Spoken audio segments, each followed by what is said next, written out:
ഈ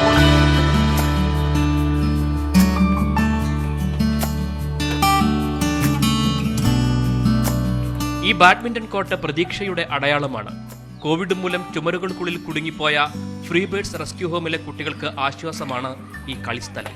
ആം ഓഫ് ജോയ് എന്ന സന്നദ്ധ സംഘടനയാണ് ഈ ബാഡ്മിന്റൺ കോർട്ട് ഇവർക്കായി യാഥാർത്ഥ്യമാക്കിയത്. ഇപ്പം നമ്മുടെയൊക്കെ വീടുകളിലെ കുട്ടികളാകുമ്പോൾ അവർക്ക് ഇടയ്ക്കെങ്കിലും അച്ഛനമ്മമാരുടെ കൂടെ എവിടെയും പുറത്തൊക്കെ പോകാൻ സാധിക്കുന്നുണ്ട്. പക്ഷേ ഇവർ കഴിഞ്ഞ ഫെബ്രുവരിക്ക് ശേഷം എവിടെയും പോയിട്ടില്ല. 20-ലധികം കുട്ടികളുണ്ട്, 23 കുട്ടികളുണ്ട്. അപ്പോൾ അവർക്ക് മാറി മാറി കളിക്കാനൊക്കെ ഉള്ള ഒരു അവസരം ഉണ്ടാക്കുക എന്നുള്ള രീതിയിലാണ് നമ്മൾ ഈ ഷട്ടിൽ കോർട്ട് ഉണ്ടാക്കിയത്. കോവിഡ് ഭീഷണിയുടെ ആദ്യ നാളുകൾക്ക് ശേഷം ആം ഓഫ് ജോയ് എന്ന സന്നദ്ധ സംഘടനയും സജീവമാവുകയാണ്. സാമ്പത്തിക പരിമിതികൾക്കിടയിലും 1.5 ലക്ഷം രൂപ ചെലവിട്ടാണ് ഈ കോർട്ട് ഉണ്ടാക്കിയത്. മഹാമാരി കാരണം നാളുകളായി പുറത്തുപോകാതെയും കളിക്കാതെയും ഇരുന്ന ഈ കുട്ടികൾ കളിച്ചും ചിരിച്ചും തുടങ്ങുകയാണ്.